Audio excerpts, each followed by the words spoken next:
That's one thing I'm going to miss. I don't know how you managed to do that. Years. Now I'm just trying to. How many cars have you worked on? Well, I'm on my third. I put 260,000 miles on kind of touring around. It's very nice to see you. Big time. That would be very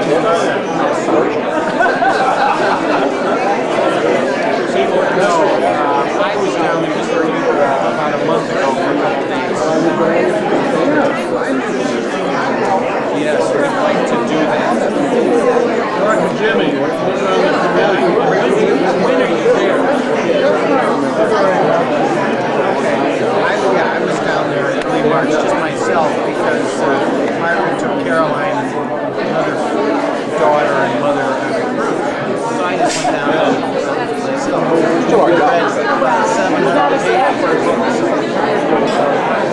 Okay, we'll see you later. Yeah, we'll catch up at dinner time.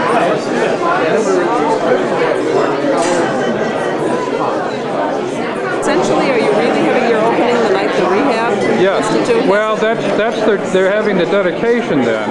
Yeah, and then there's a big party. It's a big benefit, and I it's a benefit. Something with the Historical Society that night. Otherwise, I might have even considered coming to that. But so I'm not really getting the first crack at everything. I don't know that you'll miss very much of it. It's not an idea that I was crazy about. But I didn't have any of these books.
The meetings, particularly with the slideshows. Yeah. Did you get a shot of her way over there in the corner?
I just thought I'd take a moment like to make a few announcements and to have you introduce guests. We want to thank our Donnelly and Sons Company for inviting us here for this very special evening.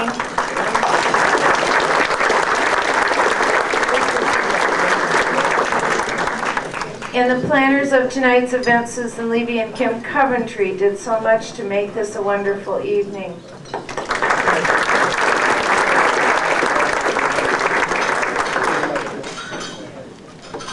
So thank you, Donnelly's. You have an exquisite, wonderful building here, a view that we all envy. Wish we could look out at the river every day. And so thank you so much for the special privilege of using the dining room up here tonight as well. Also, Kim Coventry and Susan Rosson, respectively heads of the Exhibits Committee and Publications Committee, have sent all of you members a survey to look at your collections and give them the information they need to form a bank of information for possible exhibits sponsored by the Caxton Club in the future. The mailing went out saying to you in the letter that there was a return envelope, which there is not. April Fool. It went out April Fool. So they just want to ask you, and as many of you have done already, just send it back to the Caxton Club, 60 West Walton, Chicago 60610, and we will receive them and keep them for Kim and Susan to pick up. And they appreciate very much trying to put into writing what you have at home, which if it's anything like I have, it's like, but thank you very much for, in advance for your response to that. We have such a large group, I thought, that's why I'm starting early, to ask for guests at various tables. Carol, do you have any guests at your table?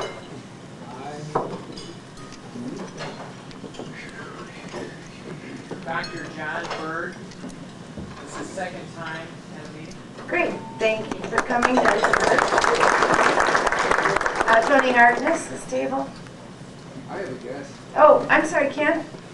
The young woman who was walking up down from the building looks like she needs to saying that her father used to belong to this club, which turned out he did. Her name is Jossie. Jossie, welcome. Anyone else at Bob's table? Tony, your table.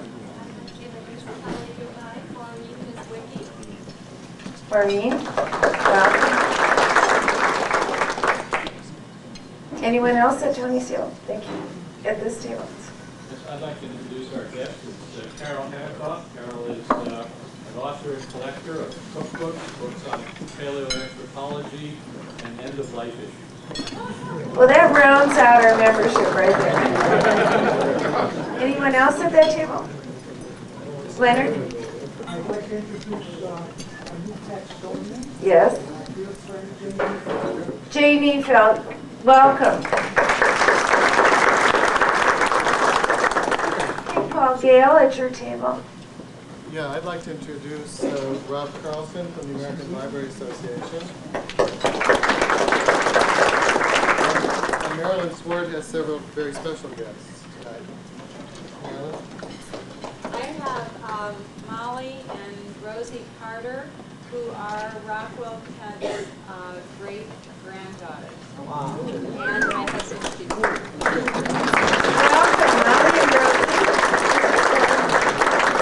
Anyone else at Paul's table?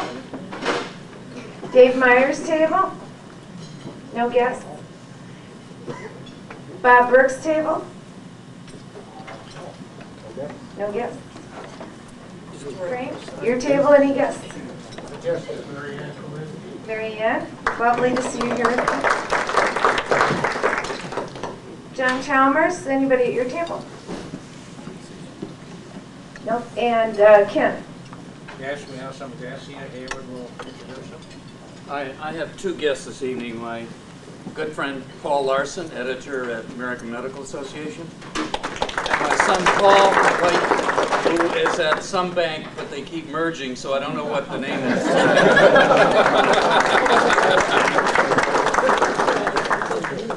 I have two guests tonight, my friend Dr. Worley, fellow art historian, and my longtime associate Bruce Bachman, who helps for 25 years at the gallery.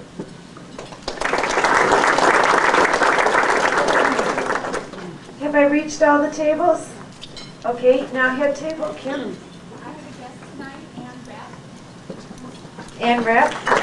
Simon. We have three or four rather special guests this evening.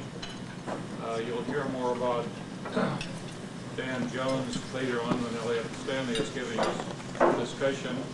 But we have the wife, Mrs. Jones, who wrote the catalog about the Rockwell Kent paintings. We're pleased to have her with us this evening, and she's accompanied by John. And we also have two of Rockwell Kent's great-granddaughters. I'm not certain where they are. Could they stand up and let us look at those granddaughters?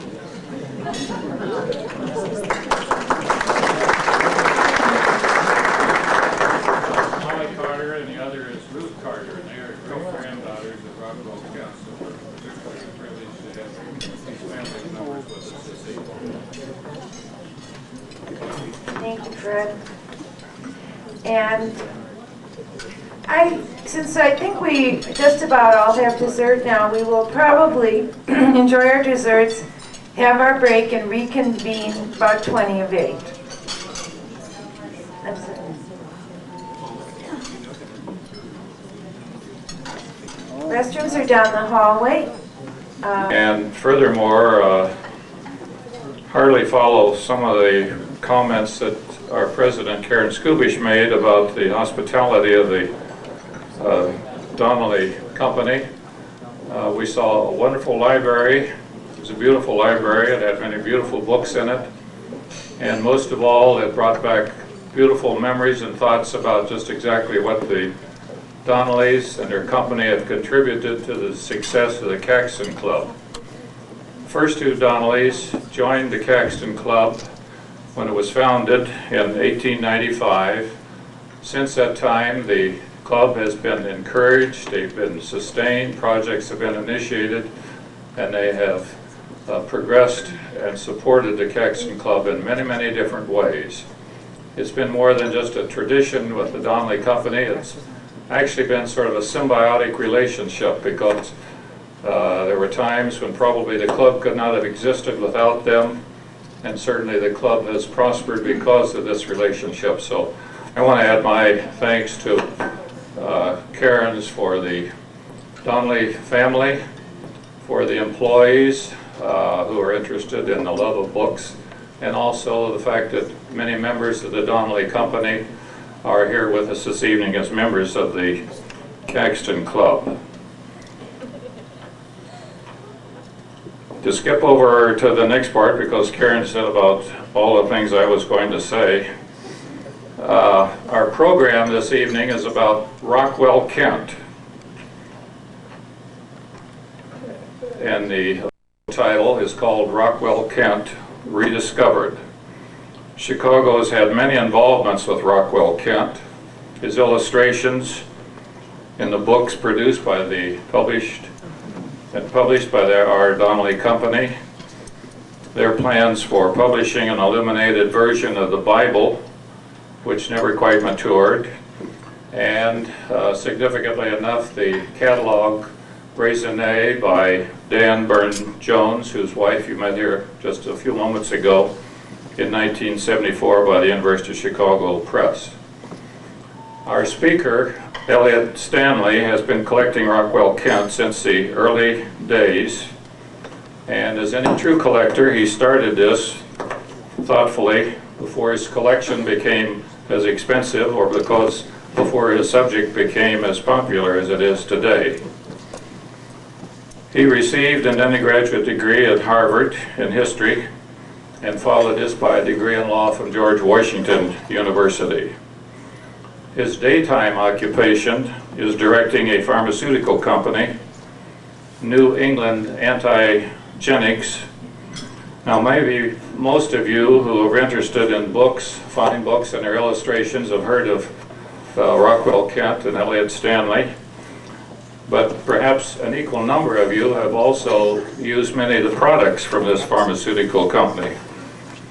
He makes the material that's used to test for allergy, and nothing delights him more than a bunch of allergic people or asthmatic individuals. As he told me over the phone several days ago, he said, their misery is our pleasure. Well, like many people engaged in business, he escapes from the tedium of business life by his avocation, and he has assembled a remarkable collection of Rockwell Kent. He has had many years of exhibiting his collection at many institutions and many universities. The most recent exhibition was at Harvard University, and this closed just a few days ago on April the 10th. The booklet that we have up here, in case you're interested, contains a catalog for his exhibition at the Grolier Club. He has lectured at numerous universities, institutions all over the country, including the Grolier Club of New York, the Rofan Club of California, and also a long, long list. In addition, he has founded the Baxter Society, which is a bibliophilic society of Maine, and he was editor of the newsletter for the American Bibliophilic Societies from 1993 to 1996. In between all these activities with Rockwell Kent, he has also found time to devote himself to creative writing and has published several publications, poems, and short stories. We are delighted to have Elliott Stanley with us this evening. Please join me in welcoming him to the stage.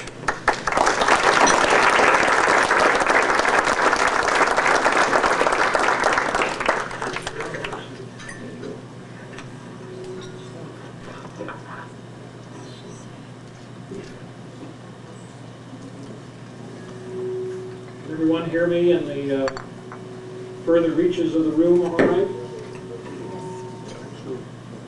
No? This is okay. Can you hear me in the back there all right now? Yes. Okay.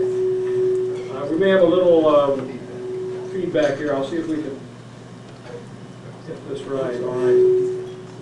First of all, thank you very much, Dr. Kittle, for your most generous invitation and also for this introduction tonight. It's an honor to be here. Excuse me just a minute. This is important.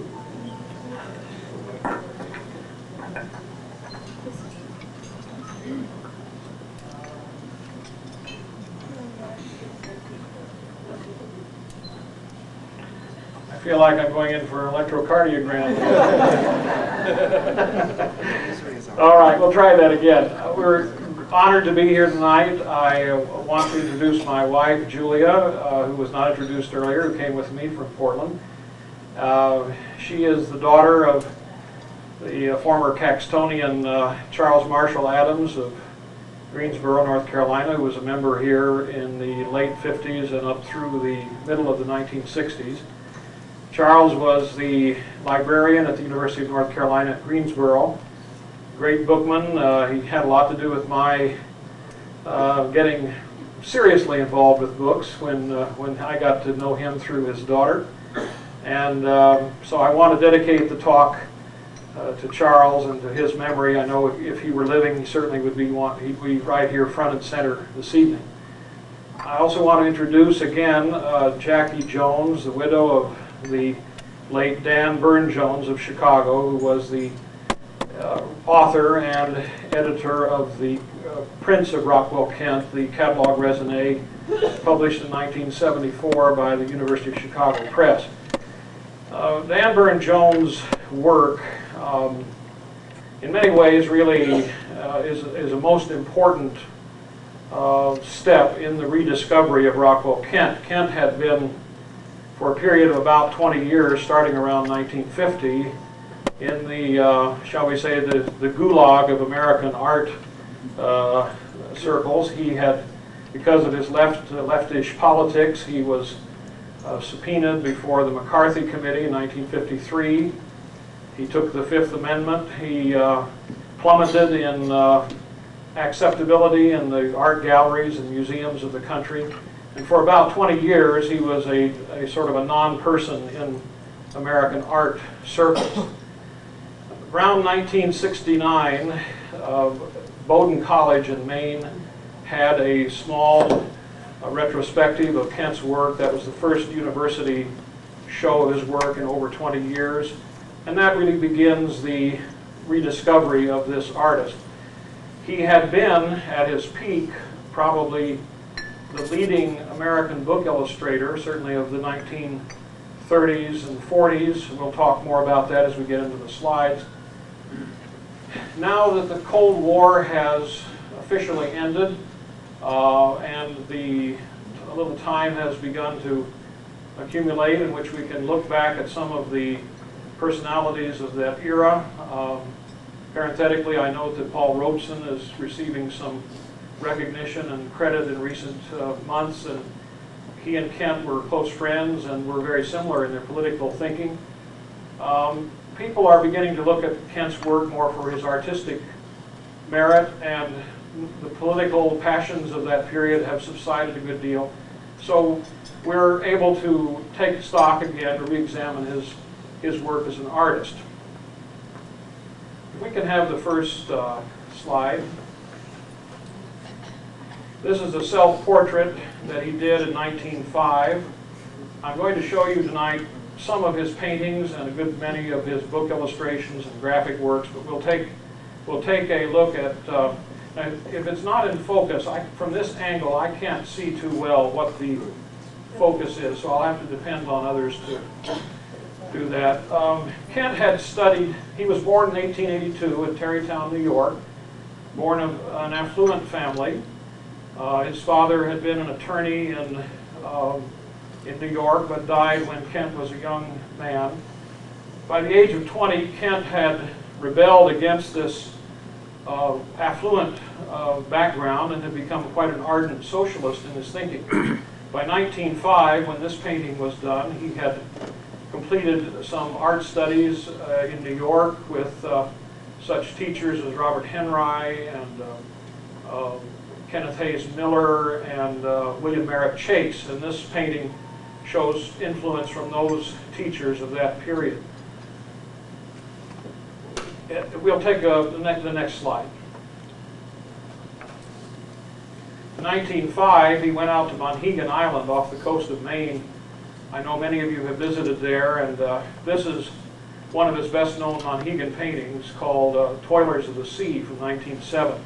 It's in the New Britain Museum of Art. And you can see Kent was influenced certainly by Winslow Homer. He had not studied under Homer, but there's a strong influence from Winslow Homer's work. And Kent is very much part of the American realist school. He was a contemporary of Hopper and Bellows. He studied with them in New York, N.C. Wyeth. They were all of the new school that came on at the beginning of the century that was in very much a contrast to the academy, the more formalized late 19th century painting. This shows a great element of interest in nature, which he had. Of all that group of painters I mentioned, Hopper and Bellows, Kent was the one who went to nature for his subjects. He turned more to nature. The others were more interested in the urban scene. You see here, man is a small figure in a very much more powerful nature. That's typical of Kent, that he doesn't come in too often to look closely at the individuals the way Homer did in some of his paintings. Could we have the next slide? This is Winter, Monhegan, 1907. This work hangs in the Metropolitan Museum of Art in New York. It was given to Robert Henry as a gift from Kent.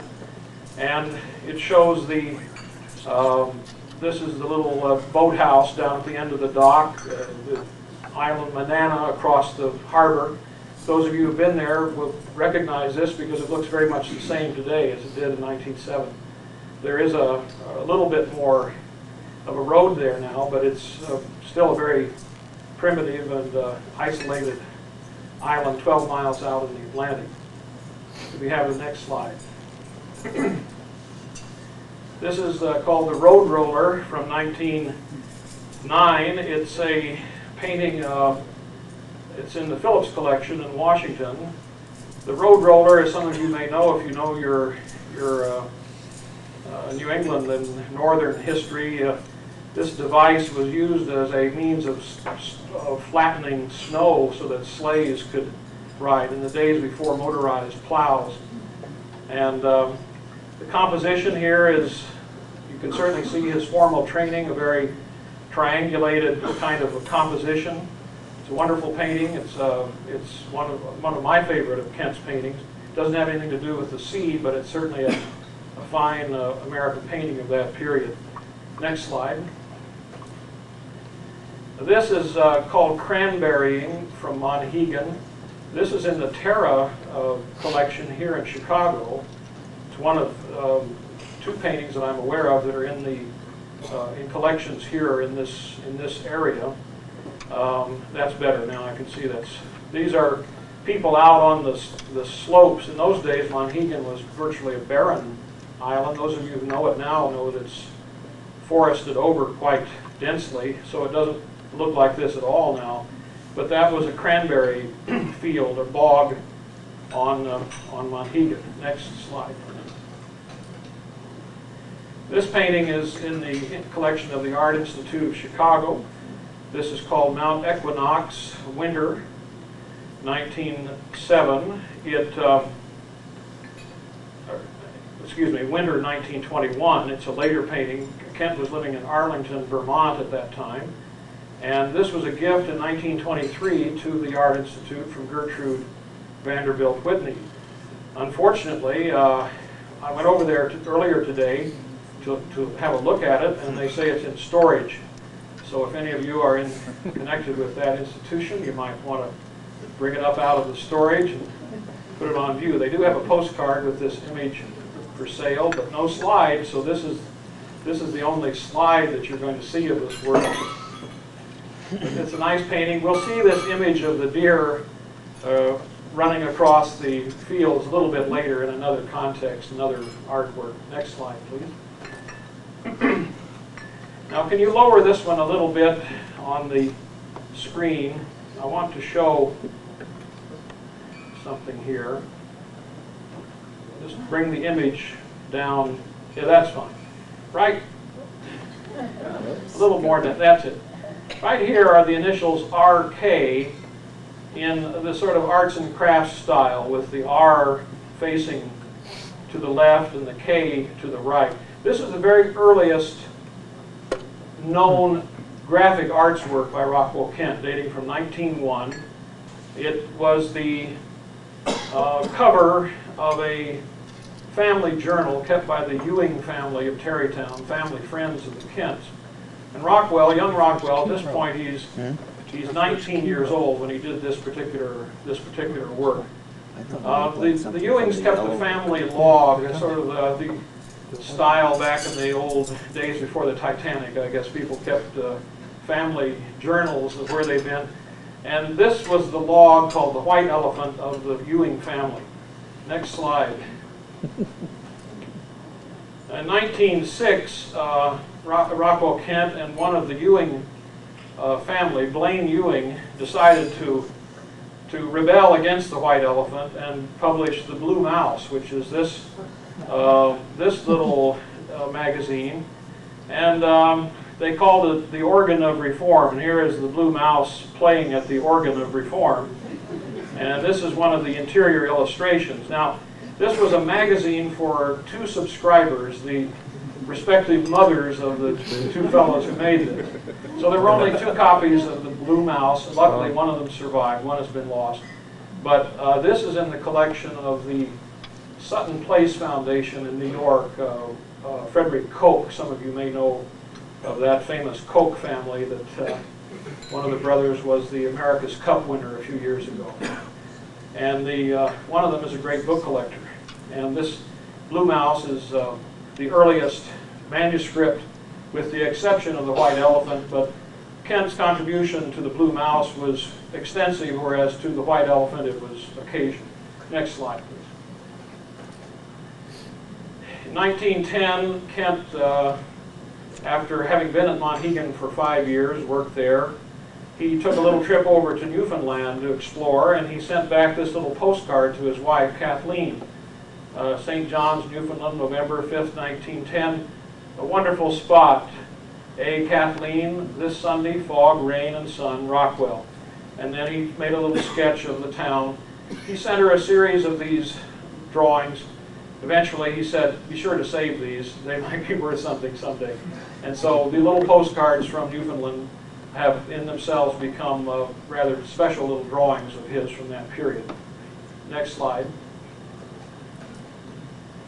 In 1914, he did the illustrations for a book called Architectonics, The Tales of Tom Thumbtack. Kent had studied architecture for 2 or 3 years at Columbia, and he worked off and on as an architectural draftsman throughout his career to make ends meet, especially in his early years. His paintings would not sell. All those wonderful paintings we saw earlier of Monhegan never found a market until 1920 or after. So he moved more toward the graphic arts, toward drawing, toward book illustration, magazine drawings, as a means of supporting himself. He thought of himself as a painter. He wanted to be a famous oil painter, but in fact the realities of life forced him more toward the graphic arts for his real career. This is the cover binding cloth of this book. Those of you who collect American trade bindings may know of this or want to get one of these. It's a beautiful design binding with Kent's original artwork on it. This is 1914. He is not attributed in any way in this book, and he didn't think of the work as being of particularly high quality, but anyone seeing this particular cover work would have to disagree with that. Next slide. 1917, he gave this book, The Jewel, A Romance of Fairyland, as a gift. It was a little handmade book that he worked on at Monhegan Island. It was an edition of one copy, made essentially as an elaborate love letter to a woman, Hildegard Hirsch, who was his model and mistress of that period. And he fashioned the pages out of Whitman's art paper. He did the binding from canvas, painter's canvas, and put it together in a very crude but loving way as a gift for his friend Hildegard. Next slide. This shows one of the interior pages. These were tipped on ink drawings, and then he wrote this all out in hand. You can see he repeats himself a little bit in this line, so he was probably copying that text from another place, but he did make up this story. The essence of the story was kind of a complaint about unrequited love, and unfortunately it didn't really do him a lot of good. She still went her own way within another year or two, but at least this is interesting because it really is the first complete book that we know of that Kent put together. In 1990, the Baxter Society, of which we mentioned, that's in the Portland Club that I'm connected with, did a facsimile edition of this little book. And so that is how it exists today. The original, unfortunately, has been lost. It was returned to the owners, but it was lost in a shipment by UPS of all people. And so all we have now is the facsimile edition to know of this book. Next, please.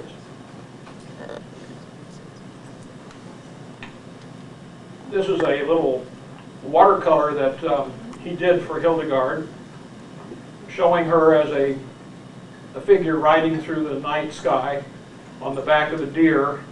The Whitney Museum had a Kent show this past year, and they asked for this work. This was the work that they selected, the only work from my collection that they wanted to have in that Whitney show. Hildegard Hirsch, the name Hirsch in German, as you know, is a stag or deer, and Kent used the deer motif in a lot of his artwork connected with this particular woman. He was married, he was in his first marriage at that time, but this was not his first affair outside of the marriage. He referred to these in his later autobiography. It seemed to be something that went on throughout his career, and there were a great many women over the years that he had such relations with outside of his 3 marriages. Next slide, please. Now this is one of the paintings on glass that he did during this period, in which Hildegard served as the model. Reflected in this mirror is his granddaughter Clara. We have some great-granddaughters here. I don't think this is one of the great-granddaughters on Clara's lap, but this picture was made about 7 or 8 years ago. So are the granddaughters here of another family from Clara's? Yeah. Well, anyway, these mirrors, he made a couple hundred of these mirrors. The framework was done by Max Cuny, a friend of his, and another artist in New York. Let's go to the next slide, and we can see this image a little closer here. This is a glass painting. This is reverse painting, oil painting on glass, in which 2 panes of glass are set. Part of the design is painted in reverse on the outer pane, and part of it is painted in the background on the pane beneath. And this embracing couple, as I say, generally Kent used this relationship with Hildegard. She was the model for these, and could very well be a rendition of their embrace. Next slide, please. This is an early example of decorative arts work by Kent. This was a jewel box, or small jewel box, about 8 or 10 inches long and 6 inches deep, that he made for Hildegard. This is 1917. And unless you consider the glass paintings a kind of decorative art, which I think they have to be, they're not exactly an oil painting, they're sort of in the area between decorative art and regular oil painting. This certainly is a decorative arts work by Kent. It's the earliest one that we have an example of. And he made other kinds of things with his hands throughout his career, as we'll see as we go through. Next slide, please. As World War I came on, he was moved to do various kinds of artwork connected with the war, mostly in protest of the war. And this is a drawing done for a Vanity Fair or for one of the magazines of that period. And here you see the name Hogarth Jr., which was what they call a nom de brosse. It was a pen name that an artist would use. He used Hogarth Jr. usually in lighter line drawings up through the 1920s, the decade of the 20s. This was at a time when he was still trying to establish the name Rockwell Kent as a painter, and Hogarth Jr. was a name that he just picked out of the history books to suggest that there was some other person who did some of these drawings. He used them also in advertising art, which we'll see. Next slide, please. In 1918, he does the first graphic arts work that he actually signs with his name. This is a little protest. It calls it the 7 Ages of Man. It actually consisted of 4 drawings. I think we can see the next slide as one of those. This shows a young soldier in the fourth stage, and this is the final stage of the 7 stages. And he's a young soldier who's dead on the fields of the war in Europe, and the rats are playing on the corpse, you see here. So it's pretty grim stuff. But this was one of the sets of drawings that Kent sold during that period to make his living. His name, he signed each of these. Now these were actually reproductions of drawings. They were original drawings, but they were photomechanically reproduced. Next slide. This is his first wood engraving from 1919 called Bluebird. And for this, he used one of his children. I believe Barbara was the model for this first wood engraving. He had started an interest in wood engraving when he was in Alaska during 1918-19. We'll come back to that a little bit. John Sloan, a famous artist and friend of his in New York, and Carl Zeigrosser, who was the great art historian at the University of Pennsylvania in Philadelphia, Philadelphia Museum of Art and so on. Carl Zeigrosser and John Sloan had suggested to Kent that he take an interest in wood engraving. So here you have his first effort at that. This is the first edition print of a wood engraving by Kent from 1919. Next. This is a painting of Resurrection Bay, Alaska, where he stayed the year of 1918-19. He had a little cabin on Fox Island. Resurrection Bay, Alaska is not too far from the site of the Valdez accident of a few years ago near Seward, Alaska. And you see this the effect of this very austere landscape on his work. We'll see more of that when we get to some of his Greenland paintings. Next slide. When he returned from Alaska, he had a show at the Knoedler Gallery in New York, and this was a great success. These were drawings that he had done while in Alaska, and he followed that shortly with his first book called Wilderness. We can go to the next slide. This is the first edition of Wilderness over here.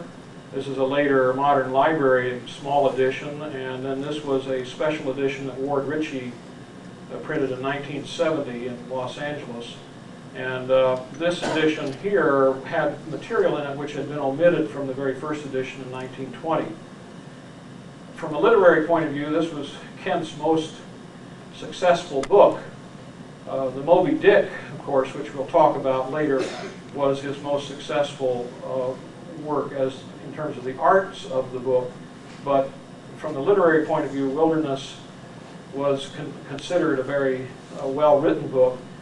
The New Statesman of London, a literary magazine of the period, said that it was the best thing written in the United States since Leaves of Grass. It's pretty high praise for a man who was not considered to be an author of any consequence. He followed this with the next.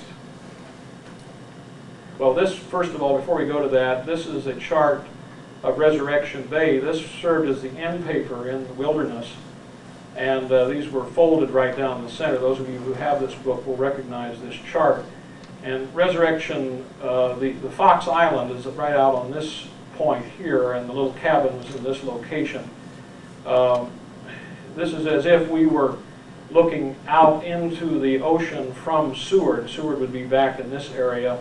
And Kent used his considerable artistic talents to make a wonderful chart there. He did that for a variety of different books over his career. And this is that one from Wilderness. Next, please. 1921, if we can bring that down just a little bit. This is the oldest poster extant. There may have been some earlier poster work, but this is the very first poster that we can attribute to Kent and which has been saved. This is from an exhibition of art in New York, a group known as the Junior Art Patrons. This group later became the nucleus of the group that put together the Whitney Museum. So some of the same people, Marie Sterner and Julia Force and other people in New York who were involved in the creation later of the Whitney Museum were behind this exhibit in 1921. It was an effort to get young people interested in the new art of the century, and they asked Kent to do the design. You notice he was in Vermont. He signed Rockwell Kent, Vermont, 1921. That's the same period when he did the painting that's in the Art Institute collection. Next, please. 1924, he took a trip in 1923 actually, but he wrote the book Voyaging. He went down to South America to Tierra del Fuego, Straits of Magellan, came back and wrote his second book. It was commercially a success, but literarily it was not so well received as Wilderness had been. This shows an interesting incorporation of a chiaroscuro wood engraving. That is a wood engraving with color added as a tipped-in work of art in this limited edition of Voyaging. That is one of his catalog prints in the catalog that Van Burne-Jones did. I believe that's number 3. It's a very low number in the Van Burne-Jones catalog. So that book is an important one for people who collect Kent to have in their collection, certainly for the wood engraving as well as the book itself. Next slide, please. In 1925, he tried his hand at doing some illustrations for one of the classics, this being the Casanova memoirs, and he contributed a set of 12 frontis drawings for this 12-volume edition. There was just one illustration in each book in the frontis. This is one of the drawings for that. These were done on copper plates. They were line cuts on copper. And I'm fortunate to have in my own collection the original 12 line cuts from which these were made. For some reason they were saved, they were not destroyed as would be the characteristic thing. So we have this one complete set of plates for this particular production in 1925. The book was at that time banned from the United States because of its content. So these were printed surreptitiously abroad, and they were sent into the United States in plain wrappers. And so at that time, Casanova was considered too risque to have here. So we'll go on to the next slide.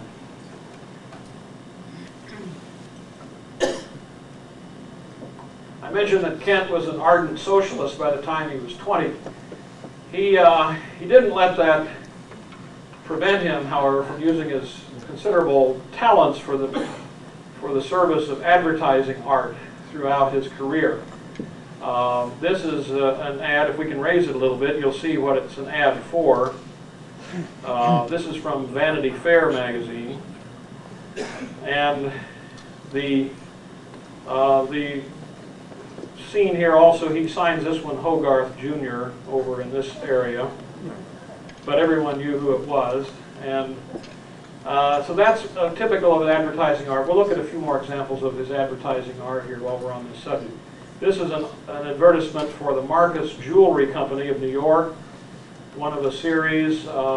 This one showing obviously a young bride coming in with the diamond on the ring here quite prominently displayed.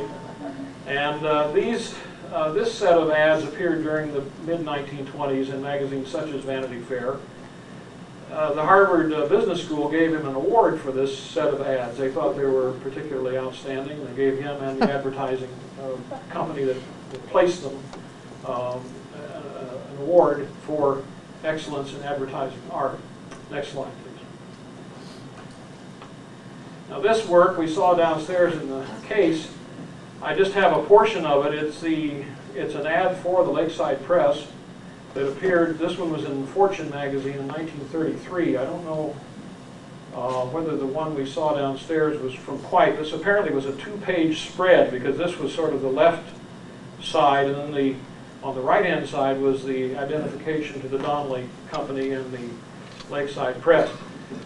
This old Washington hand press that is shown here belonged to Kent. He used it a lot for proof work on his prints, so he was actually drawing a press that he had, and this press can be seen today in the collection at the State University of New York at Plattsburgh, where a lot of his works were given after his death. He did a book plate for Elmer Adler that was very similar to this, with a person standing beside a press, a young person like this. So. But this is more of the advertising art, and we'll go to the next slide. he started along in the, I think, mid-1920s doing book plates for people. And what you have here is the very first sketch in the development of a book plate. This was a woman friend of his, Olga Drexel Dahlgren of Philadelphia, who wanted a book plate. So Kent starts with this rough pencil sketch. You can see he's cleaning his brush down here on part of this and writing out a little something else, an announcement for a show of some kind. Let's go to the next slide. And here he has started, he's gone to a pen and ink rendition of the same figure, and now he's beginning to experiment with the initials ODD that he was going to use on this book plate. So you see that in pencil, and again the brush cleaning there. Now let's go to the next. And now you see these are the printer's proofs of the book plate with the initials incorporated. Now he's put his initials into the block, and these are actually the finished book plates for this particular woman. Throughout his career, he did about 250 book plates over his long career. He always charged $200 for a book plate, and he would give the customer the original artwork and the studies and everything else, which of course now are quite worth a lot more than $200 in themselves, as well as the book plates. So the book plate collection of Rocco Kent is really something quite a bit of fun, those of you who are interested in book plates. I have been able to put together about half of them in my collection, which takes a lot to find these book plates in unused condition here and there. They're very hard to find. Finding all of them, I think, will be virtually impossible, but it's a good challenge. Next, please. Now, this shows another book plate for a man named Robert Hammerschlag, who was a New Yorker and a figure in the early creation of the Audubon Society in New York. Hammerschlag, this is the final pen and ink drawing just before going to a printer. And you see here a kind of a motto, which apparently the customer had provided, roughly translated from the Latin, from the study of literature we overcome mortality. A nice sentiment, and this was probably something that Robert Hammerschlag wanted to have on his ex libris. Next slide, please. This is a steel engraving. It was unusual. Kent did not very many steel engravings in his career. Steel engraving for the book plate for the Library of Congress.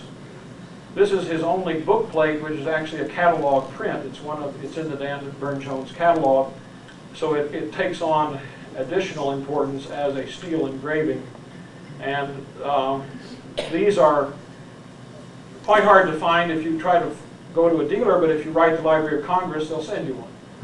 So if you'd like to have one of these for your own collection, you can obtain them. And maybe we'll have 100 letters going to the Library of Congress. Next.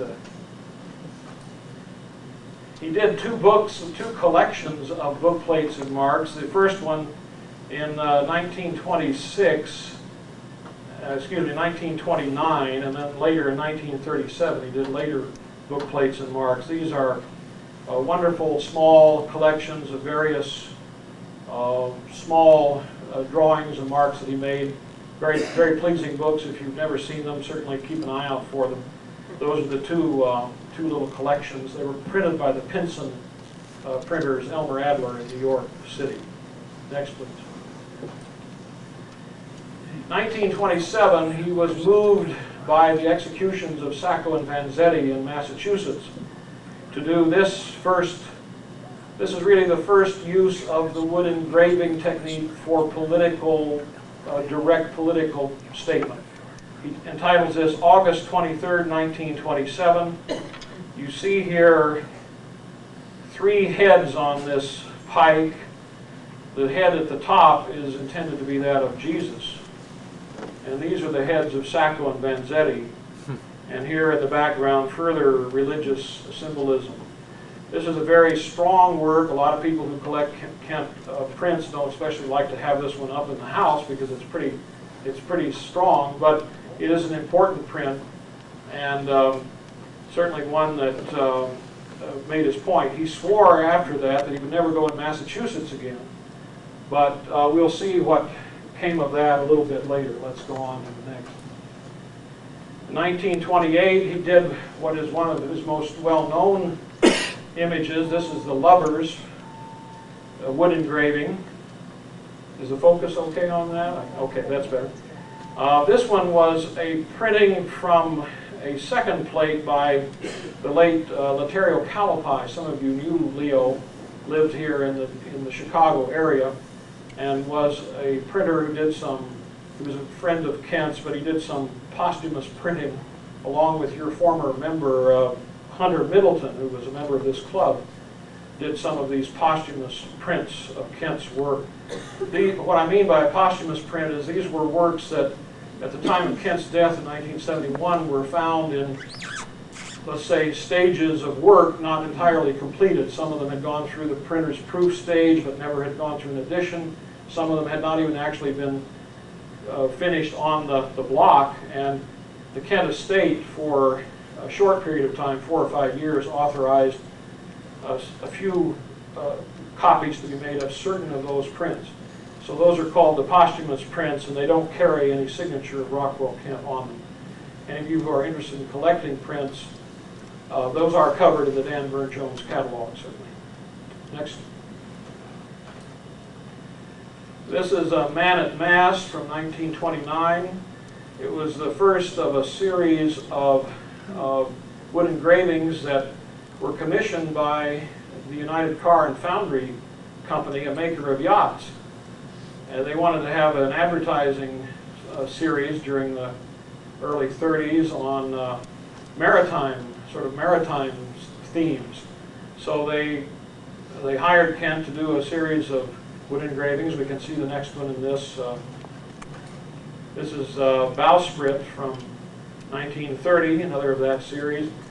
Many people consider this group of maritime wood engravings to be really Kent at the top of his form as far as wood engraving is concerned. They're powerful, they're beautiful use of black and white contrast, very strong works, very gracefully composed, and a great popularity to people who are interested in his print work.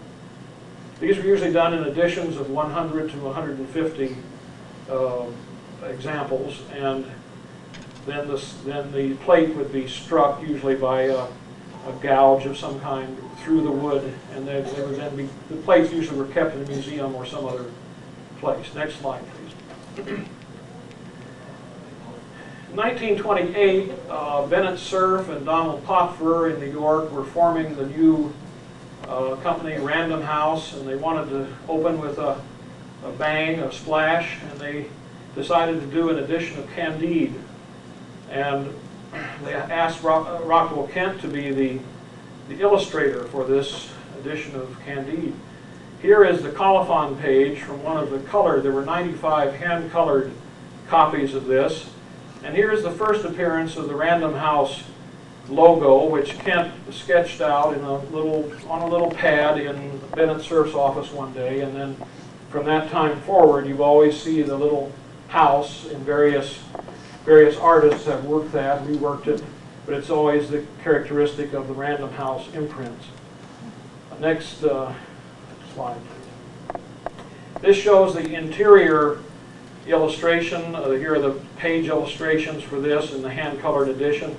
The type was designed by Lucien Bernard, and then there are very small Kent drawings between the various lines and sentences, if you can see that well. I don't know if the slide shows those up, but throughout there were a great many of Kent's work.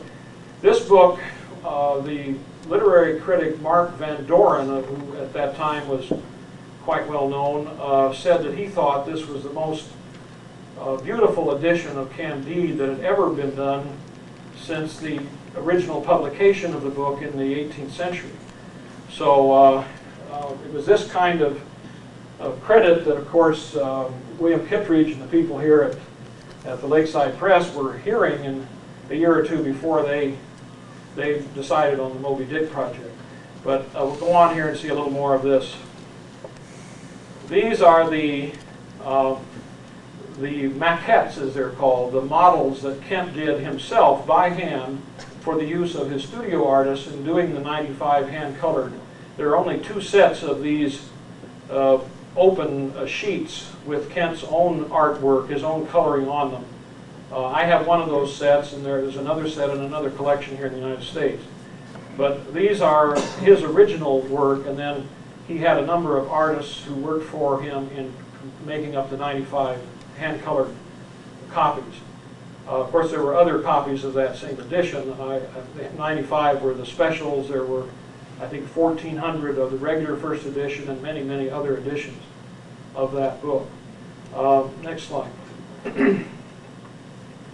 This is the famous suppressed plate from that production. Kent had drawn a somewhat naughty drawing here for inclusion in the book, but this is Dr. Pangloss explaining the principles of physics to a young woman.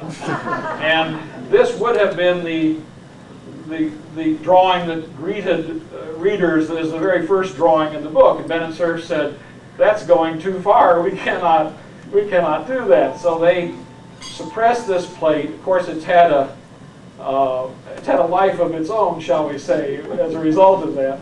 And so he substituted for it a much more benign drawing, in which you see some bushes and a couple of little feet sticking up out of the bushes, and that represents this scene. Next plate, please. Well, this book was such a success, and Cerf and friends were so happy that they decided to have a big party in New York to celebrate it. And they had Kent do the artwork for the invitation to a so-called tea. Now, this is a bit of whimsy in that every invitation was numbered number 1. They sent out about 400 invitations, and over 650 people came to the party. This is a linoleum block print, interestingly. It's one of the rare examples of Kent working with linoleum block, and then a zinc, another plate to add additional color. And so you have the Kent artwork around the sides of this, but that is a catalog print also. It happened to be an invitation, but it made it into Dan Burne-Jones' print catalog. Next, please.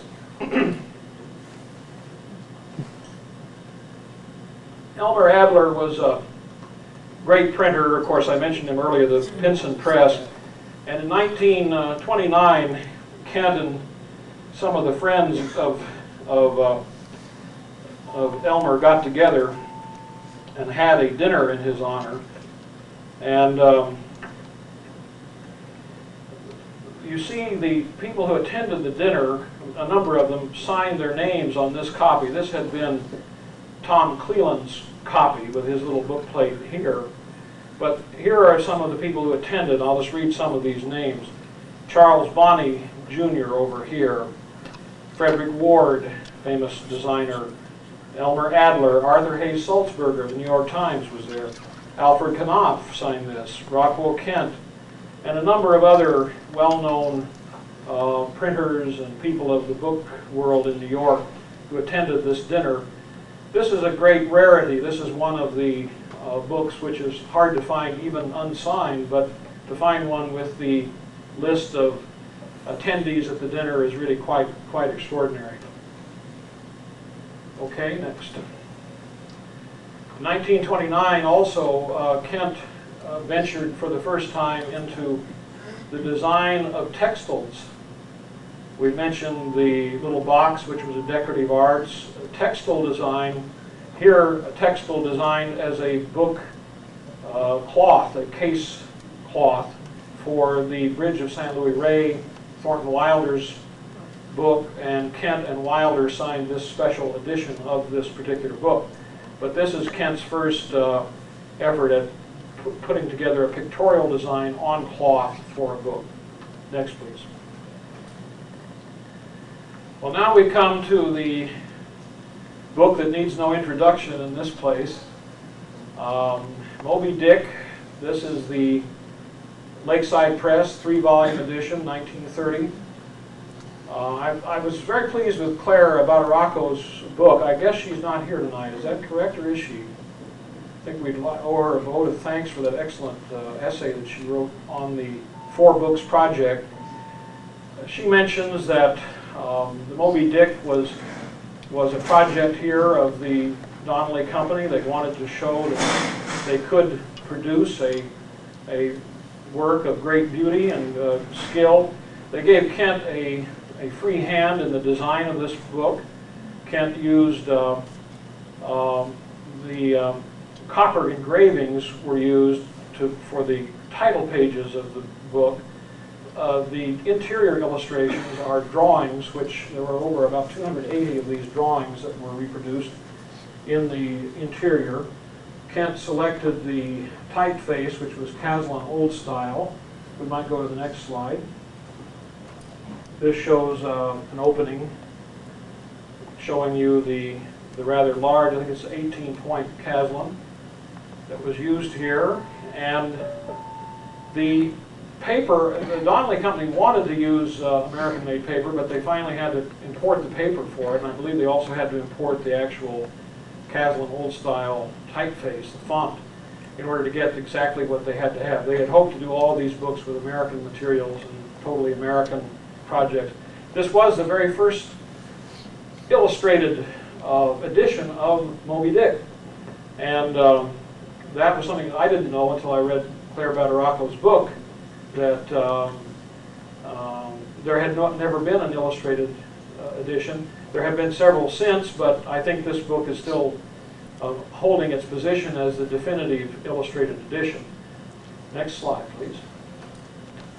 Now this shows you what happens when you take Moby Dick to another place. This is the Japanese edition, or a Japanese edition. You see the illustrations have not fared too well in crossing the Pacific, but they are the same Kent drawings that were in the other book. They're just very weakly reproduced. There were editions of this book in many different languages. Russian, Hebrew, I mean, goodness, a tremendous number of editions of this book all around the world. Some of them reproduced the Kent drawings and some did not. Next slide, please. Here's another one of the illustrations for the Lakeside Press edition.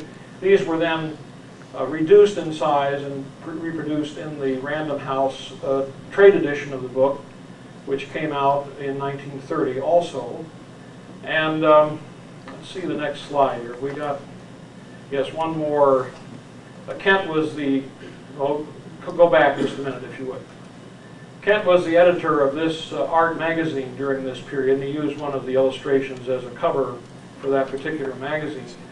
The trade edition of Moby Dick, which we saw in the case downstairs earlier, the little black book with the silver design on the cover, was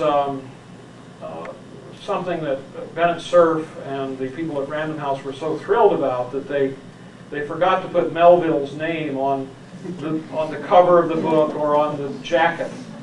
And Bennett Cerf said this was everlasting embarrassment to him for the rest of his career that they had overlooked this. And Vanity Fair that year quipped, of 1930, the literary event was the Random House edition of Moby Kent. So it was a great project. It's never, I'd say most everyone agrees this is the greatest production, the greatest book arts production ever done in the country, the Lakeside Press edition. And certainly Random House was very pleased to have the rights to do the later edition and the Book of the Month Club editions of this book. Next please. 1930, Kent wrote the first of 4 books about travels to Greenland, this one being N by E. And this is a special copy that was bound for him here at the Lakeside Press. I had mentioned to Kim earlier that I'm curious to know whether they did more of these. We don't know whether there were a number of these leather bound. You see they use the wine glass, the overturned wine glass motif that you see on the cover of the Moby Dick volumes. This obviously was a special copy that was given to Rockwell Kent. We don't know whether there were several of these or only this one, but he in turn gave it to Olga Dahlgren, the person that we saw the book plate for earlier, so this was actually in her library later on. End by E. Next. Canterbury Tales, 1931. This is a book. Kovici Fried was the publisher. It was done in New York, not printed here. But this is the pigskin edition, one of 75 sets with pigskin. This had belonged to Merle Armitage, the editor and the person who wrote the first biography of Rockwell Kent in 1932. This was his set of this particular work of the Canterbury Tales. These are the illustrations up behind here on a kind of a long panel that were included with that edition. Next, please. 1931 also, he did Venus and Adonis, a very lovely edition of that with Leo Hart in Rochester, New York, with the design by Will Ransom, who had had a long career. This was 1930. Will Ransom was active before the turn of the century, as you know, and was here in Chicago, of course, for a while, too. This, I think, is a particularly beautiful interplay of text and illustration using kind of a red, or what they call a sanguine color, for the very, very seductive and sensuous illustrations in this edition of Venus and Adonis. Next, please. It was such a successful production, and of course Kent's name was getting to be known pretty well, so this was a pirated edition. This is a completely forged edition that came out of some unknown place in New York. Kent got a few of these. It was made out to look as if it had been done in Paris by Harrison of Paris, which was a real publishing house. And Kent picked up a few of these and he gave them to friends of his. I can't quite read that there, but he refers to it as a filthy production, and he says, I hate to give this thing to a friend, but since you're interested, here's a copy of it. So that is the pirated edition of Venus and Adonis. Next slide, please. I mentioned that Kent had sworn that he would never go to Massachusetts after Sacco and Vanzetti had been executed. Well, within a very few years, in the early 30s, a commission came his way to do the largest mural, in this case ceiling and walls, of a theater in Dennis, Massachusetts on Cape Cod. Well, he certainly wanted that commission. He needed the money, but he remembered what he had said, so he teamed up with another artist, Joe Mielzner, and what Kent did was he did the so-called cartoons for this. He did the drawings and everything. He didn't go into Massachusetts, and Mielzner actually applied the paint to the ceiling and so on. So we see a couple more on this same subject. This has been recently restored, by the way, and if any of you are traveling to New England this summer or up Massachusetts and have not seen it, it's worth seeing. It's a wonderful thing, the Cape Cinema at Dennis, Massachusetts. Here's another view of it. The entire, it's like something like 64,000 square feet of mural on the ceiling of this old movie house.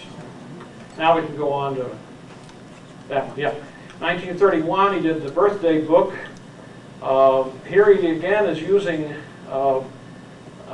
textile design. In this case, he is doing a lithographic process on silk to get this beautiful blue, light blue design. Then the red here was printed on, but the cloth around here is a designed book case cloth, especially for this book. This is the interior of that, showing what he does here is he's incorporated a previous book that he did in the early 20s called The Golden Chain.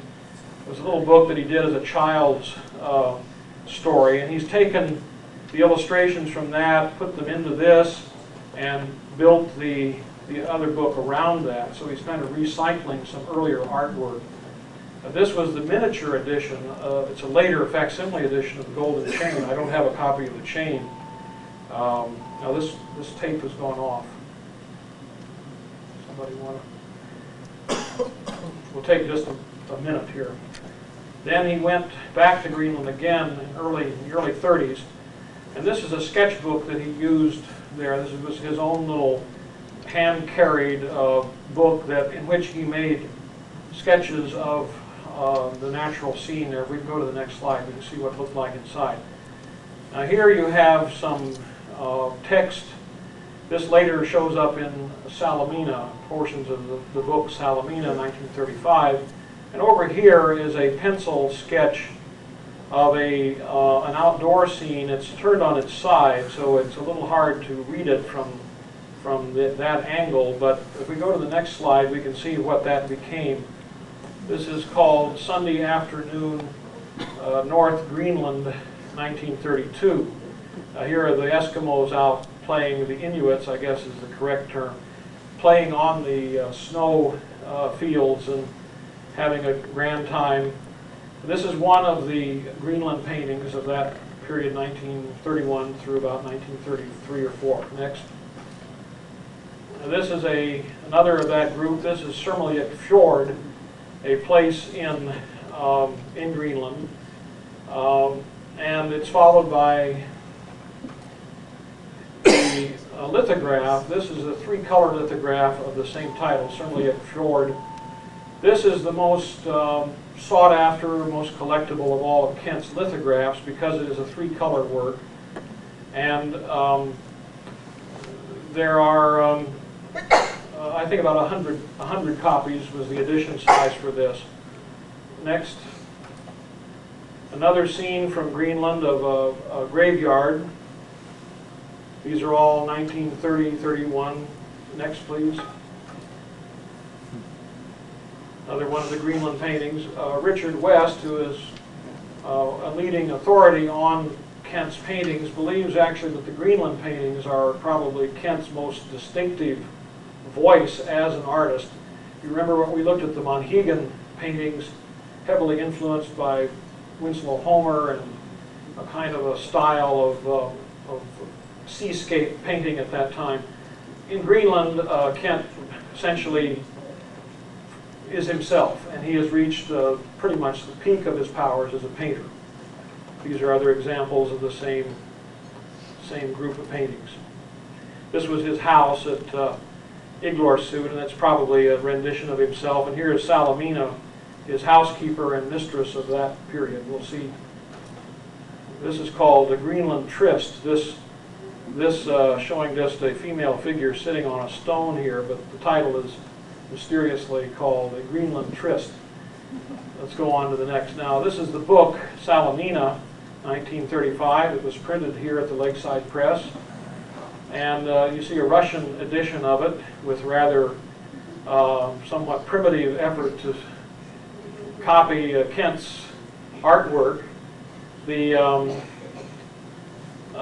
book, Salamina, was a popular book, not quite as popular as N by E, which is probably his most frequently read adventure story, the book from 1930. I said earlier that Wilderness was his best book in terms of literary quality, but N by E is probably the most popular book that he wrote about Arctic adventure. This is a little wood weather vane that he carved in 1932 in Greenland, and he brought it back and gave it to a friend up in the Saranac Lake area of New York. And it serviced a few years ago in an antique shop there. And it's quite a delightful piece. This is an unfinished wood engraving from the Greenland period. You see here a mother suckling a child, rather large child, and in fact the title of the work that came out of this was Big Baby. That was the name. What is interesting about this, and this work, for some reason he abandoned this particular woodcut. It never was used for printing. He partially finished it. He went on and did another one very similar to it. You see how he would put some white chalk in here to help guide his hand. Wood engraving, as you may know, the distinction there, wood engraving is almost like steel engraving. You're going into the hard end of the wood block. So you use very strong incising tools for that work, and that was where Kent excelled, was in the wood engraving technique. And this is an unfinished block from that process. Next. 1932, he wanted to help the Eskimos, the Inuits, excuse me, raise money for a settlement house up in Greenland, so he designed this little unofficial stamp. And the first 75 of them he printed by hand using they were done on a wood, they were engraved on wood blocks, but then he would hit them with a hammer to engrave them on to paper. Those of you who are philatelists may know that this is an extremely valuable thing to find on an envelope. A few of them have surfaced that were actually mailed from Greenland to various places. But when he came back to New York, he took the wood block that he had made, took it to a printer, and they had another 200 impressions done in this red color. This is one of the 200, and he signed about 25 of those. This is the smallest catalog print. By comparison, here's a dime. So this is approximately 1 inch or a little more on a side. This is the smallest catalog print from 1932, and it's called Greenland Airmail.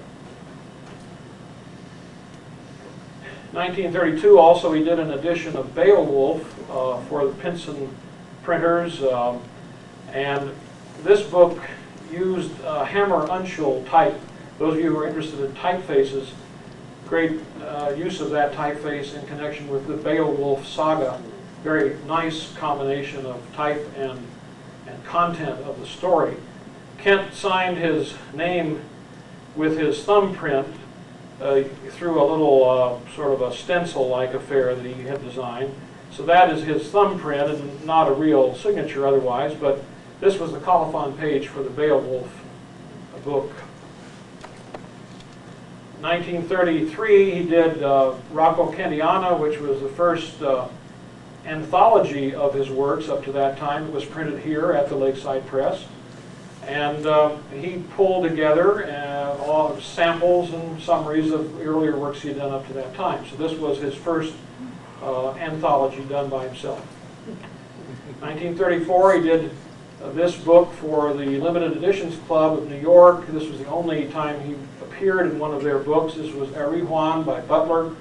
And if you look closely, you can see a kind of an hourglass design on this. Again, this is another example of a cloth that he designed, a silk printed lithographically to use for the binding. The theme of this book is time present, time future, time past, and so the hourglass motif was what he used for that binding cloth. 1934, this is a lithograph called Charlotte. This is probably the second most sought after of his lithographs. This is a two-color lithograph. We mentioned Surmulliuk Fjord is a three-color. Most of them were in essentially black and gray, or essentially one color, black on white. So you have here an additional color, which is a kind of a greenish red color that has been printed on. The model for this work, Charlotte Osborne, is still living. She's, I guess, up around 90 now, and has been interviewed recently for a documentary video which is being made about Rockwell Kent. And she comments about the project that led to this wonderful drawing. 1936, he did a logo for the Vermont Symphony. His daughter was a member of that and had married the director of the symphony. Isn't that right? Mr. Carter, I believe, who was the grandfather of the girls who are with us tonight. And this is the angel playing the violin. It's my wife's, I guess, her favorite Rockwell Kent. She's a violist with a string quartet. So she likes this idea of the angelic violin player. And you see equinox again here. Here's the Vermont kind of a characteristic scene of Mount Equinox in winter. 1936 and 39, he went back to some advertising work for Sherwin-Williams Paint. Here he does a color guide. He did all this rather schmaltzy artwork around on the sides here, and then you could pick your paint colors from that. And he did these periodically, this kind of essentially job work to make a check when he needed some money. And this is a good example of a bit of ephemera, what we call that Kent ephemera. In the early 1930s, he had done some designs for the Chase Brass and Copper Company of Waterbury, Connecticut. This being a bronze cigarette box, and it's a beautiful little Art Deco piece, really. These are quite exquisite if you can find them. They're rather hard to find nowadays. Here he's done a kind of a Bacchus figure with a couple of goats in the background, and he's put his initials on this.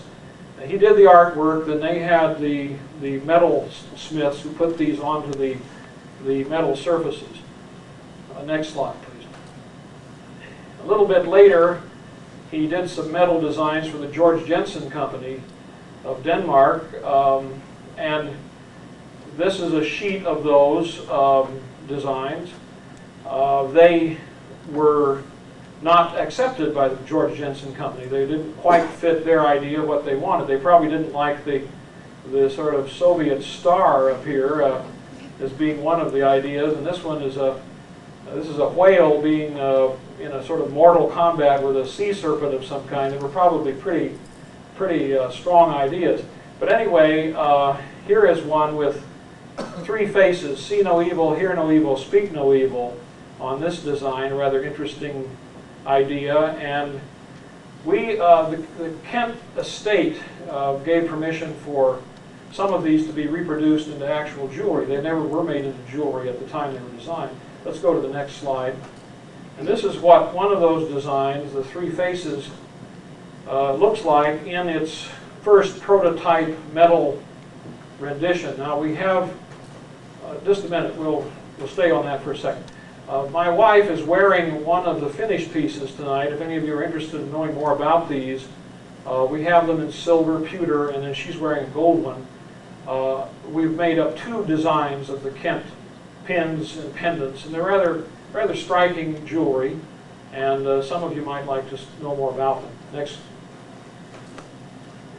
This was a drawing, watercolor with ink for a cover of the New Masses magazine in 1936, showing human bondage. It was a campaign against peonage that was going on, and these figures were to represent enslaved peoples. 1937, here he did Workers of the World Unite, which is probably, at least in my opinion, the single most dramatic wood engraving that he did. Again, strong political overtones and a very powerful image. And one of his best wood engravings of that period. Next.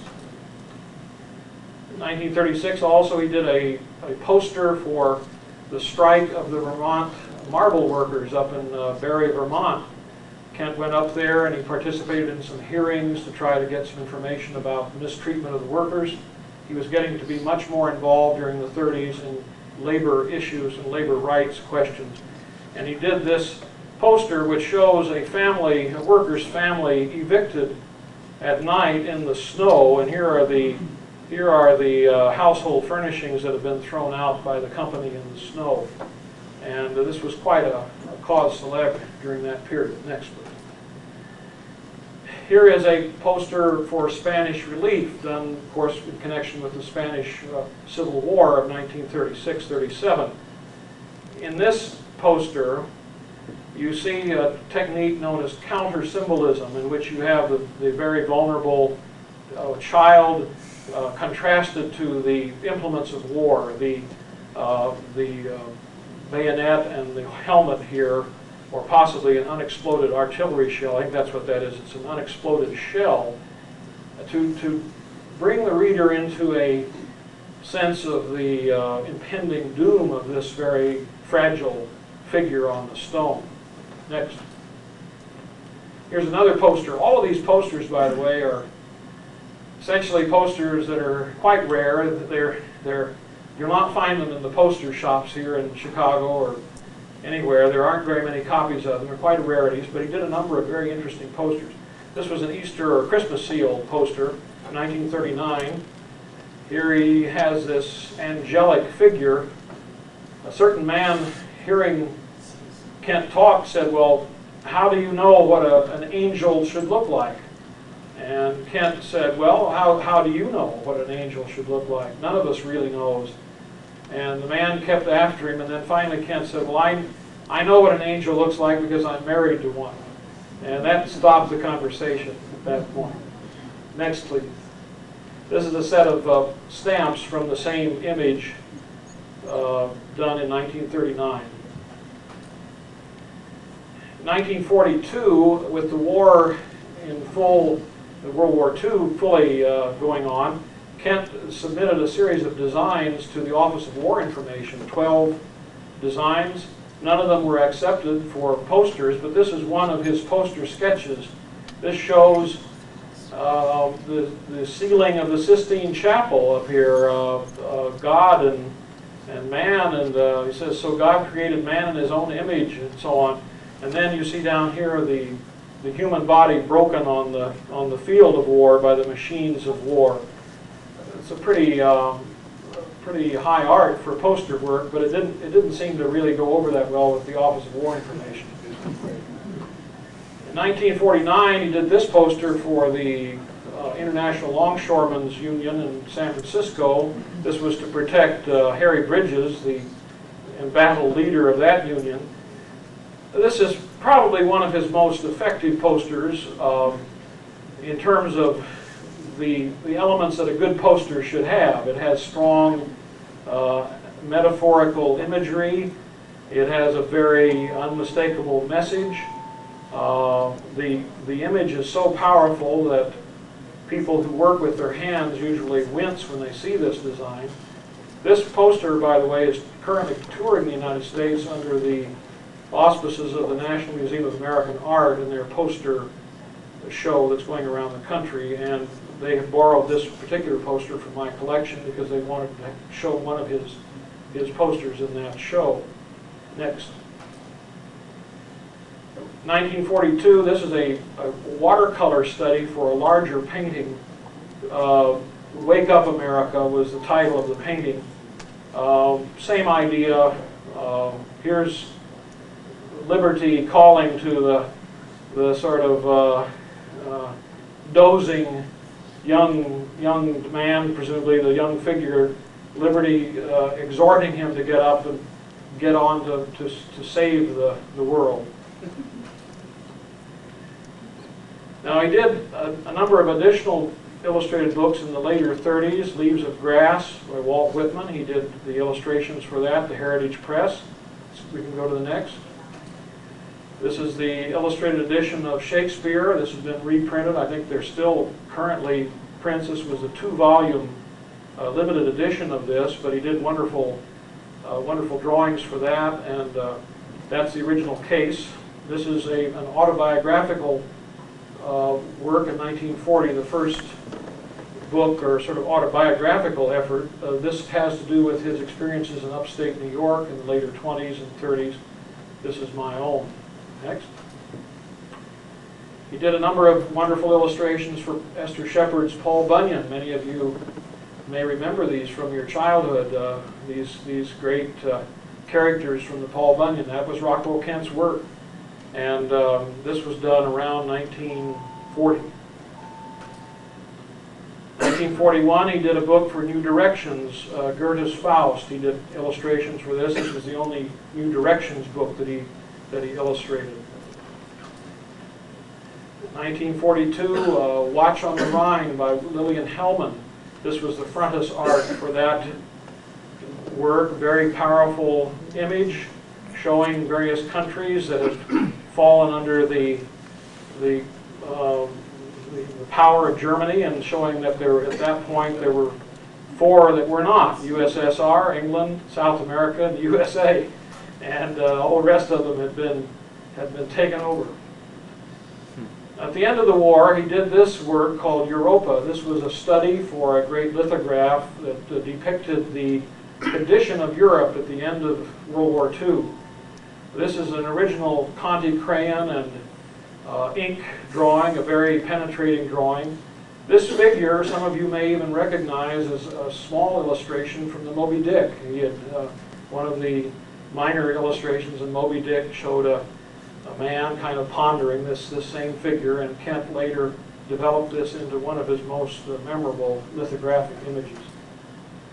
In 1946, he returned to Monhegan, and he started going back there off and on for about another 6-year period. So now I want to show you a little bit quickly the different way that he viewed Monhegan. Here's about 40 years later than his first trip. You see there's a kind of placidity that has come in, the stones, the rocks, but the sea is calm. It's not the turbulent sea of the toilers of the sea that we saw earlier. Here is another scene of breakers on one of the coves there at Monhegan. And another a shipwreck scene from around 1950. I don't know if that's in focus, but there it is. This old wreck is still slowly decaying on the beaches of Monhegan. This is a painting of upstate New York, up near where his home at Ausable Forks, where he had lived since 1928. So this is the Adirondacks, or the foothills of the Adirondacks, 1950. In 1947, he made another box. We showed a box earlier. This was a blanket chest made as a gift for a man who had worked for him for many years on his farm there at Asgard. Asgard was the name of the Kent estate at Ausable Forks. And what he has done here is shown a night scene showing the barns and sort of under moonlight. This box had been used as a toy box in the family that it was given to for about 20 years. So when I first saw it, it was in this rough condition. You can see a lot of pits and knackers on it and so on. But we took it to the museum shop over in Boston that does restorations, and we had it nicely restored. So it's now a very beautiful box, but I don't unfortunately have a picture of it in its present condition. This is the Salamina plate from the series that he did for the Vernonware Company of California in the late 30s and early 40s. He did a number of designs for ceramic earthenware plates, and based on the story of Salamina, we saw the book earlier, and this is one of the platters for that set. Late 40s, early 50s, he did some designs for, again, textiles. These are drapery cloths and bedspreads, that kind of stuff for the Bloomcraft Company of New York. This one is called Harvest Time, and this one is called Deer Season. You may remember this from our view of the painting that's in the Chicago collection of the deer, and here he is again on a drapery cloth around 1950. About that same time, Kent also made a small cast of a little bird, a little dove probably, sitting on a stump. It was the only little piece of freestanding sculpture that he ever made. Next, please.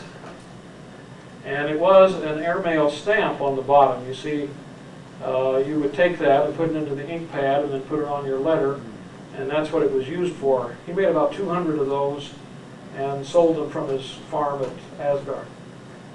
In 1949, he did some additional book illustrations. This was a limited edition of the Decameron.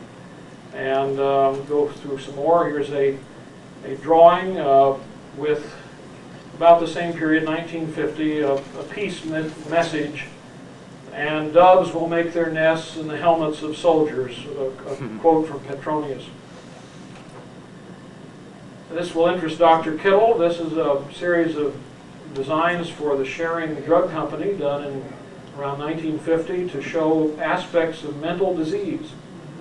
And Kent did a series of drawings. This one was called How Many More? The man climbing the endless stairway here. These were distributed to doctors and pharmaceutical houses. In 1950, this is his last political lithograph, last sort of print. This is called the Smith Act. And you see here liberty on a fire of books. These books were the books that including some of Kent's that were thrown out of American embassies as a result of the Smith Act. And the little dove of peace is burning on the pyre down here as well. So this was Kent's comment on the fact that books by so-called subversives were being discarded from American embassy libraries around the world. In 1955, he did this autobiography. This was his final official autobiography of 1955. It's a very interesting book, several hundred pages, 600-700 pages in length. Hard to find.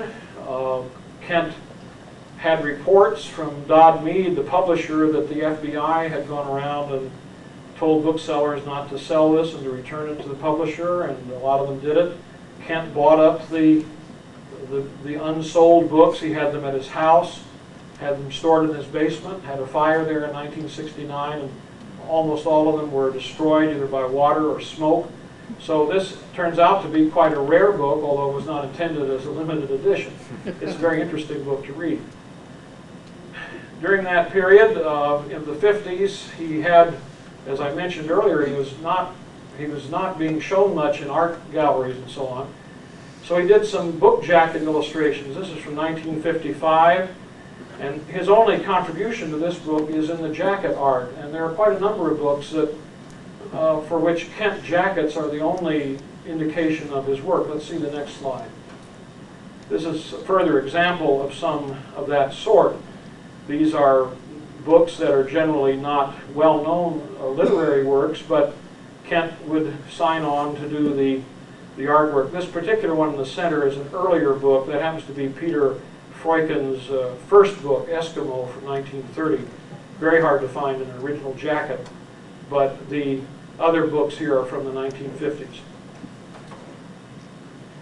This was toward the end of the 50s. He wrote a small book celebrating the fact that he had beaten the U.S. government in a big Supreme Court decision over his passport. The State Department had pulled it because he was this controversial political figure, and he insisted, and he went all the way to the Supreme Court, and they said give him his passport back. So he wrote a little book to celebrate his victory in that area. In 1962, he did the last of several books about Greenland. This was called the Greenland Journal. It had a little accompanying suite of lithographic prints, and it more or less pulled together bits and pieces from his earlier trips to Greenland. And this is the very last book that he did, 1968, after long years. In this case, he was talking about the fact that Newfoundland had invited him to come back. He had been kicked out of Newfoundland in 1915 for showing what they thought were pro-German sympathies up there. The English who ran Newfoundland, it was a colony of the English, thought Kent was a controversial troublemaker, and they got him out of Newfoundland. Well then, many years later, in the late 60s, the Governor General of Newfoundland invited him back and gave him a medal and said they were sorry that they had mistreated him. So he wanted to crow about that a little bit too, and this was the book that came from that.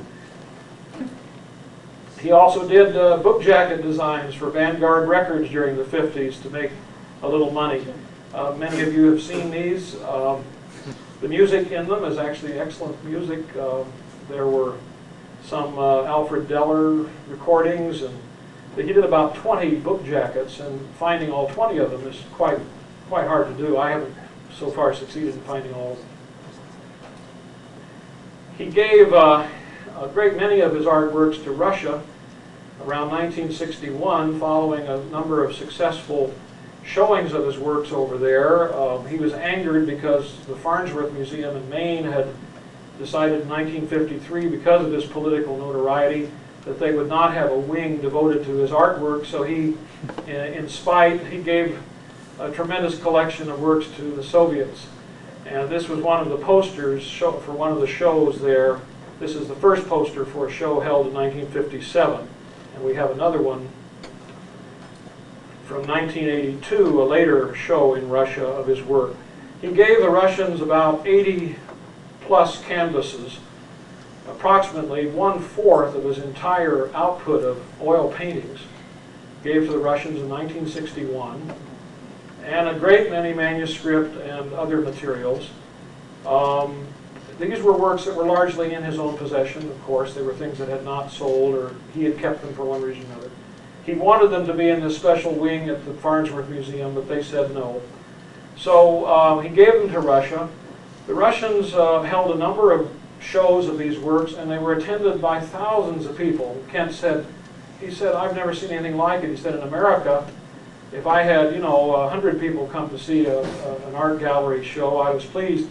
In Russia, they had something like 500,000 people come through to see one of the exhibits of his work there in the 50s. So they had a tremendous interest. Now, a little bit later, let's go on to the next one. An American traveling over there in the early 80s asked where these paintings were and was told they're in storage. So they were down in the bins of the Pushkin Museum. These are photographs taken in the storage basement of the Pushkin Museum in Moscow, showing that same painting that we saw earlier, one of the Greenland paintings that he gave them. Let's see the next slide. And there's another view of the storage bins and the paintings there. So it seems as if the Russians, after a while, kind of put these away also.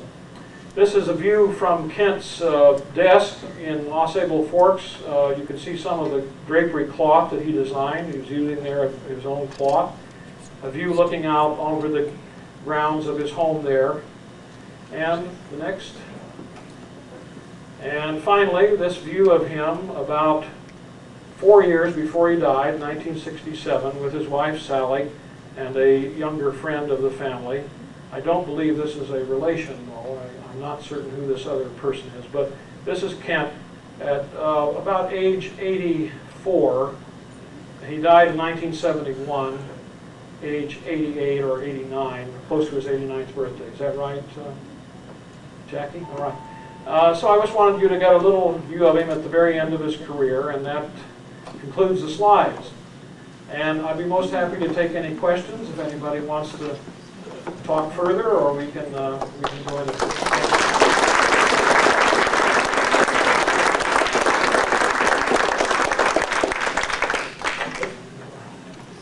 Thank you very much, Mr. Stanley, for sharing your wonderful sights of your magnificent collection and your knowledge of Raphael Kent, whom so many of us admire. It's the custom of the Caxton Group to present one of our publications to you, signed by everyone here today. Thank you very much.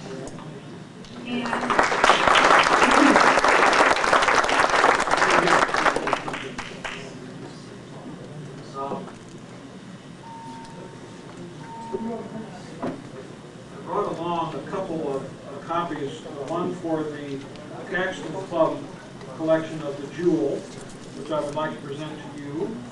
And I also want to present one to Susan Levy on behalf of the Stanley Company for the library here. This is the reproduction, the facsimile edition that I mentioned earlier in the talk of the Jewel, Romance of Fairyland from 1917. Thank you. Before Mr. Stanley takes questions, I just want to remind you that some of the earlier publications are still available after the meeting. Any questions? Okay, well, thank you. Come on up if anybody would like to talk with you additionally.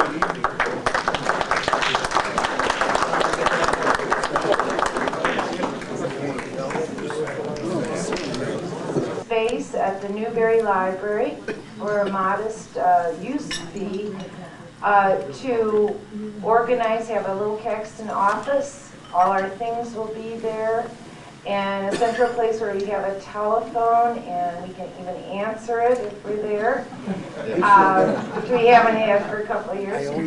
So I'm very pleased about that. That is being negotiated right now, and we thank Gene Hotchkiss for doing this for us with Charles Cullen, our former Secretary-Treasurer.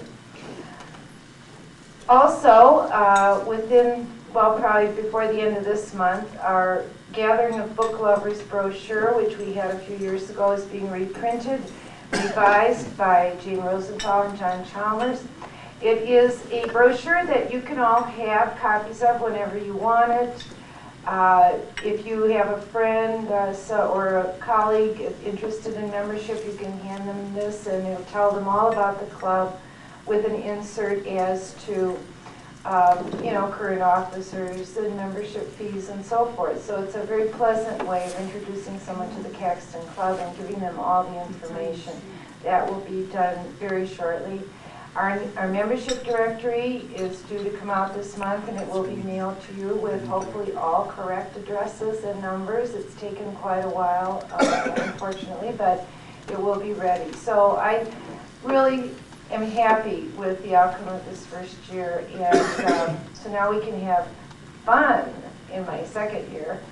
We have exciting publication coming up, and our exhibits committee, headed by a new committee headed by Kim Coventry, has exciting ideas. So we're going to be doing a little more outreach to work with the community and share our love of books and the book arts with Chicago and the Chicago metropolitan area. So I'll let you know next year how next year comes out, but I think it'll be a great year next year. I'd like to just briefly go around if we have any guests. Bob Carroll at your table, any guests? I don't think so. Frank at your table? The hardcore is here tonight. Evelyn at your table, any?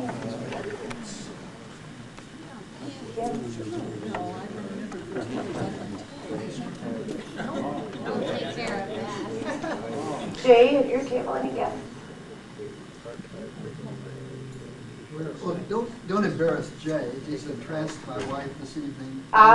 Jean. My dear wife. Jean, Yes. Wonderful Jean is here. To his right.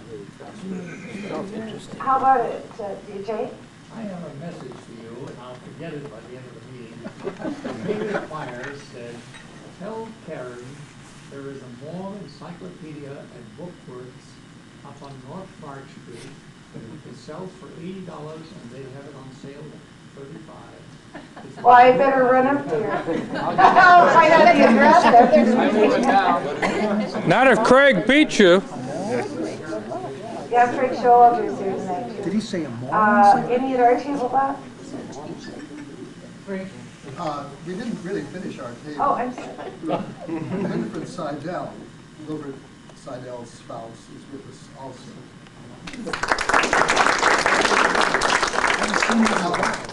I'm very pleased to, I have a new Caxton over here that didn't get introduced. Rod Curso is, I think this is your first regular meeting since you joined, Rod, and his wife Deanna. We should welcome them. Nice to have you. My longtime friend, in fact, my daughter said he's more like a brother to me than a friend. He's that close. Don Lindstrom, Chicago artist who's done our Salvation Army Christmas cards for the last 7 years, took me to the RH Love Galleries one noon about 3 years ago. He said, you've got to see this exhibition over there at the RH Love Galleries on No, I mean the artist. Carl Peters. I'm Carl Peters. And so we saw this wonderful exhibition that was on at the Love Gallery. And before we left, Don said, I want you to meet Richard Love. Well, Richard Love came down and introduced, we were introduced. That was our first meeting. And Richard Love, of course, became then a Caxton member. Don was a Caxton member for a time. And in a way, Don, this is your meeting tonight. You brought it all together, and we thank you for that. I know we have a lot of guests at the head table. I'll try to go around the table one by one here. Most of them are the immediate family members of Mr. Love. Standing in front of me is Jace. Did I get your first name right? Daughter. Another daughter, Julia Hosier, Mr. Love's wife, who has another J, Jerry, and the this young man is Bruce Bachman, works with Mr. Love. And the two people seated over there are also his friends and associates, Mark Heatwole and his wife, Sarah. We're happy to have people who worked with Mr. Love, I believe, Vitar Babasis. And also Mr. Michael Worley. Welcome to all of you, and now Fred, I'll turn this over to you.